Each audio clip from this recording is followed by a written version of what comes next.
کر کے جاتے تھے نا تو میں جا کے وہ کفن اتار دیتا تھا اور اس کو دیکھا کرتا تھا، یہ میرا روزگار تھا کفن جو اللہ کے نبی صلی اللہ علیہ وسلم ایک انصاری کو لڑکی فوت ہو گئی، مجھے پتا چلا کہ اس کو دفن کر کے وہ جا رہے ہیں، جب وہ چلے گئے میں نے آگے گڑا کھولا، وہ کفن نکالا، جب میں نے کفن نکالی تو میرے اوپر شیطان سوار ہو گیا،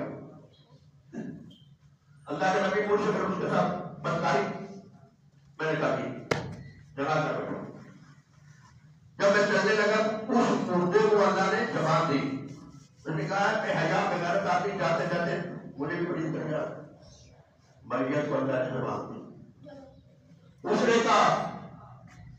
کہ بغیر آدمی جاتے جاتے مجھے بھی نفع کر کے جا رہا ہے، اتنا خوف تاری ہوا، اتنا خوف تاری ہوا تو رسول اللہ نے توبہ کی ہے، استغفار کیا، اللہ بھائیو انسان سے گناہ ہو جاتا خطائیں ہو جاتی، لیکن گناہ خطاؤں کو باقی رہنے دینا یہ مسلمان کی شان ہے، گناہ ہو گیا خطا ہو گئی فوراً اللہ کے سامنے حاضر ہو، اللہ معاف کر دیتا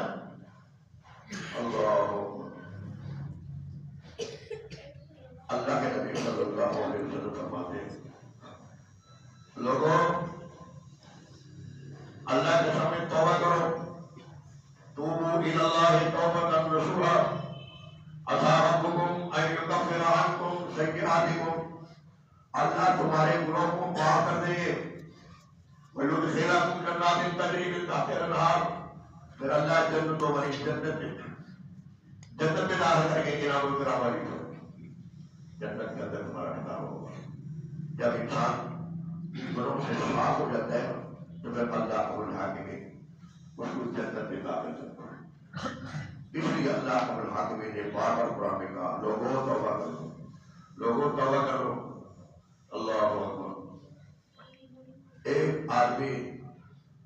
اپنے دور کے اندر جوانی کال میں بڑا بدماش تھا، بڑے لوگوں کو قتل کیا تھا، جس کے ساتھ بات ہو گئی کو قتل کر قتل کرتے کرتے اس نے 99 آدمی قتل کر دیے۔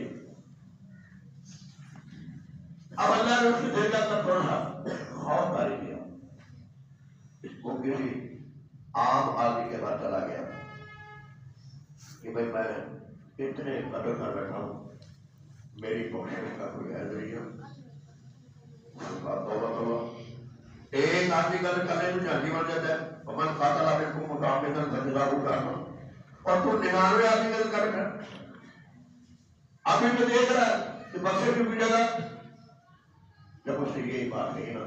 اس کو ناگوار ہوئی، اس کو غصہ آ گیا، اس نے کہا اچھا تو بھی غصہ 100 کر دیا، 100 کر دیا، اس کے بعد پھر اللہ کی طرف سے خوف مسلط ہوگا، ایک اہل علم کے پاس چلا گیا، اس کو یہ واقعہ سنا، اس نے کہا بھائی اللہ کی رحمت سے ناامید کیوں ہوتا ہے، لا تقنطوا من رحمت اللہ، اللہ کی رحمت سے ناامید نہ، گناہ ہو گیا خطا ہو گئی انسان ہے، اگر اللہ کے سامنے توبہ کر دے استغفار اللہ معاف کر دیتا ہے، تو ساتھ فرمایا کہ تم ایسے کرو تم جس بستی میں رہتے ہو یہ بدکاروں کی بستی ہے، گناہ گاروں کی بستی ہے، ماحول کا بھی بڑا اثر ہوتا ہے، تو اس بستی کو چھوڑ دو اور فلاں بستی جو وہ نیکوں کی ادھر چلے جاؤ۔ پتہ یہ چلا کہ گناہ گار جب اپنی محفل کو جب تک چھوڑتا نہیں ہے نا شیطان اس کو بدلاتا رہتا ہے، بعد اور اسی محفل میں لاتا ہے، بجائے تو جان دو ہوتے نا تو کہنے والے ہوتے اللہ اکبر، لیکن شیطان جو ہوتا ہے وہ اس کو سیدھے کپڑے لگانے کی کوشش کرتا ہے کہ یہ گناہ گار بنا رہے، اس نے کیا کہا یہ بستی گناہ گاروں کی اس کو چھوڑ دو، وہ فلاں بستی کی طرف چلے گا، اب وہ تاریخ کر کے جا رہے ہیں، ابھی تھوڑا سا سمجھ کیا تھا موت کا فرشتہ آ گیا، اب جہنم والے جو فرشتے تھے وہ بھی آگے، جنت والے بھی آگے، جہنم والے کہنے لگے کہ ساری زندگی اللہ کی بغاوت میں گزری ہے یہ ہمارا شکار ہے، جنتی کہنے لگا نہیں ابتدائیہ کر لیا فیصلہ کر لیا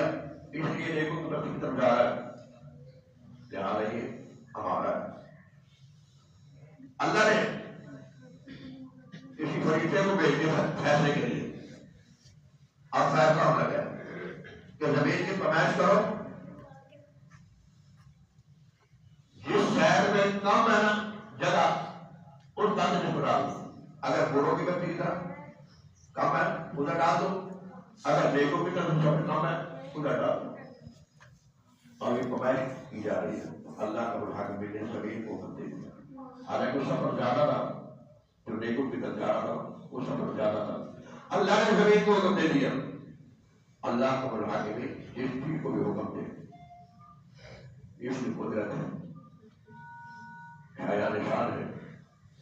وہ کسی چیز پر بھی عارض کر سکتا ہے جس طرح موسیٰ علیہ السلام کے لیے سمندر میں ڈنڈا مارا سمندر ہو گیا اسماعیل نبی اللہ جو ہے ان کو چھوڑی کو قبضہ کر کے نہیں چلنا ہم نہیں چلے ابراہیم علیہ السلام کے شیخالی تھی ان کو حکم دے دیا آپ کو کہ تجھے تو جلا نہیں ہے اسی لیے اللہ کو بلا کے زمین کو حکم دے دیا وہ زمین سمر گئی تو وہ بندہ جو تھا جنتی لوگ پر یہ تارے نہ جو ہیں بورڈ کے یہ خوش نہ ہو کہ جناب میں بڑا خوش ہو کے جا رہا ہوں کو خبردار ہونا چاہیے